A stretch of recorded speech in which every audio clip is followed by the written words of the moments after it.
Tak boleh kita kata, dan dia kata untuk aku tu khusus untuk dia. Tak boleh.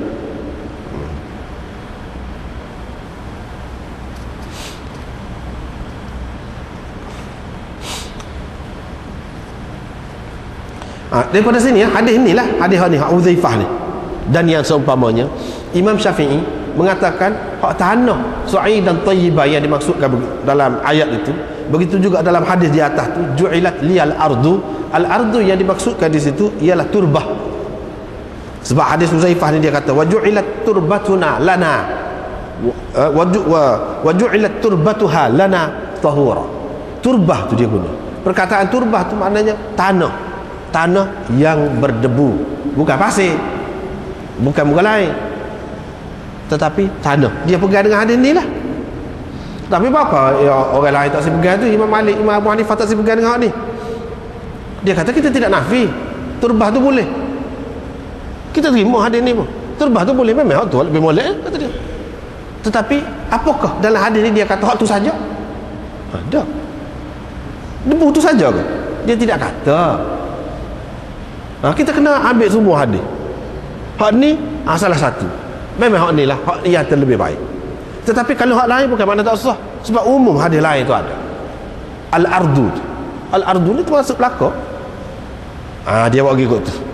Lepas tu kalau lah orang kata, dah, ini turbah ni, hak ni dia mentafsirkan makna sa'id tu. Apa makna sa'id itu?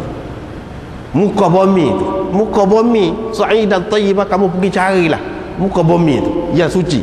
Muka bumi tu maksudnya tanah. Dalam hadis ni lah yang menjelaskan maksud muka bumi itu tanah, bukan semua orang lain. Dia tak sih. Sebab apa? Hadis ini ahad, kata dia. Ayat Quran itu dia umum, kita kekalkan di atas keumuman dia.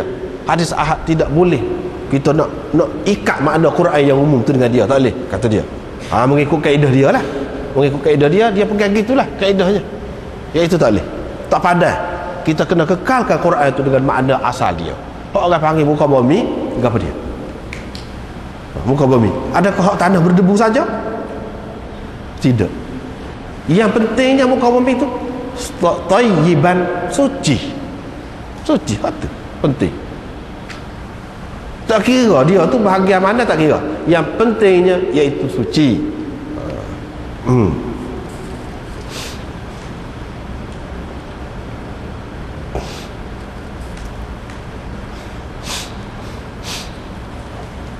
Kemudian Khattabi pula kata, dia kata sebutkan bumi ni sebagai apa ni? Tuhan sebutkan bumi ni, kalau kita kata nak cari tanah pula yang berdebu, itu menyusahkan. Sedangkan Tuhan nak sebut ni mudah.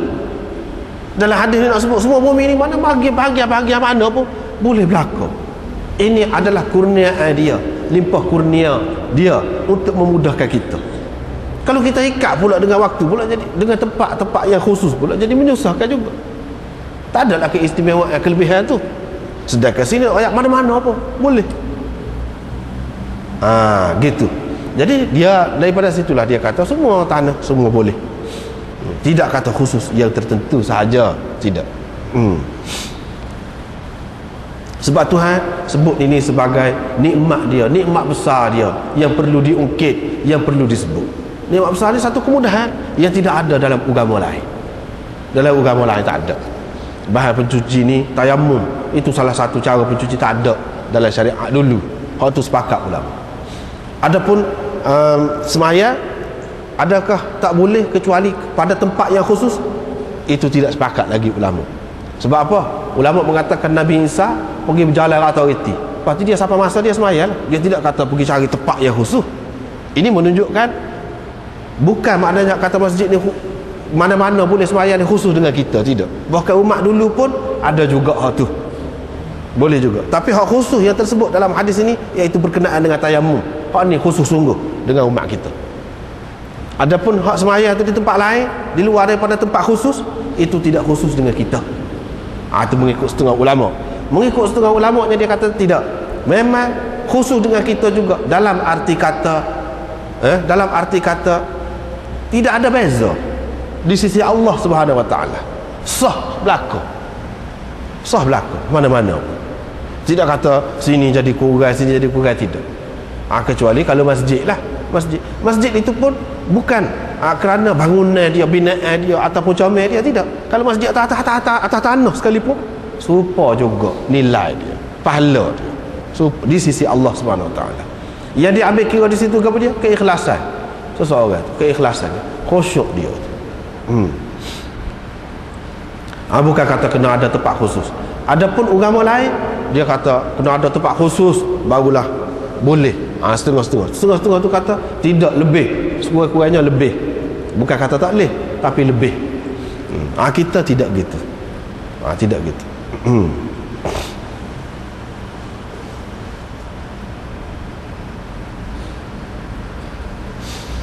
Seterusnya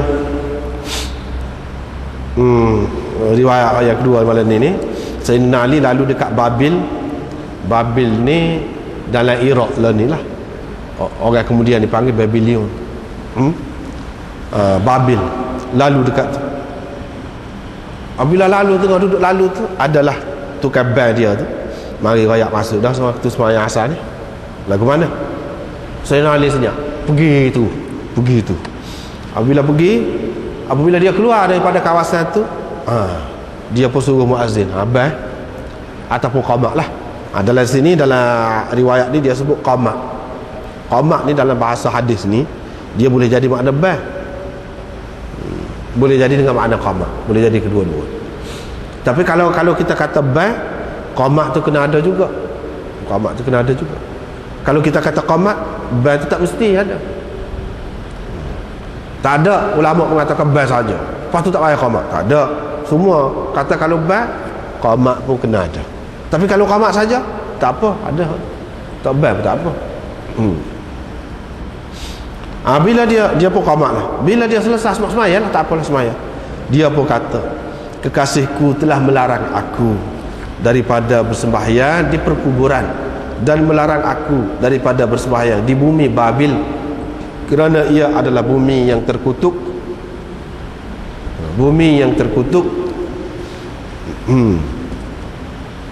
Jadi daripada sinilah Imam Abu Daud nak ceritanya orang-orang yang mengatakan tak boleh sembahyang di tempat perkuburan. Mana dalil dia? Ni dalam riwayat satu lagi kemudian ni di tempat bilik mandi dilarang juga, dan perkuburan. Yang ni Imam Abu Daud nak cerita orang yang mengatakan tak boleh ni, ada kecuali ni, dia ambil hak ni lah. Lepas tu dua ni saja ke? Tidak, ada lagi.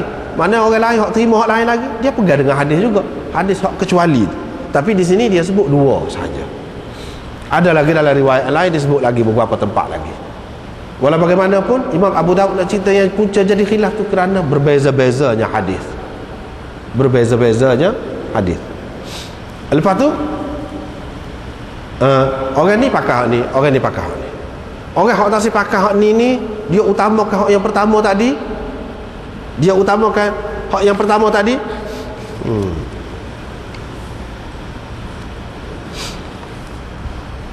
Dia apa alasan tak sih hak ni? Imam Abu Daud termasuk dalam kumpulan tu lah. Hak kata boleh berlaku mana-mana. Ini jumhur ulama hak kata boleh berlaku. Kecuali sini. Sebab dia kata hak ni riwayat yang kita baca saat ni. Ni riwayat tidak sahih. Macam mana nak lawan riwayat Abu Dzar tadi yang kuat tu, riwayat Uzaifah tu kuat tu. Hak sedangkan hadis ni tidak sahih. Kalau kita tengok dalam kitab ni, Khattabi kata muka surat 338 tu, fi isnadi hadzal hadis maqal. Hadis ini dipertikaikan oleh ulama.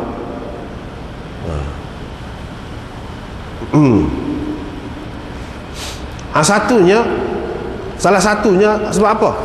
Iaitu ni, Abu Salih Al-Ghifari dia tak ada jumpa dengan Sayyidina Ali. Dia tak ada ambil daripada Sayyidina Ali sendiri.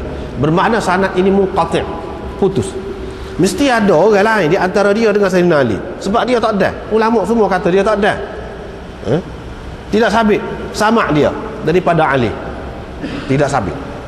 Mengikut ulama hadis kata dia tak ada dengar apa-apa daripada Sayyidina Ali. Bermakna hak ni dia kata Sayyidina Ali kata ni tentulah tidak secara langsung. Ada orang lain cerita. Siapa orang lain tu?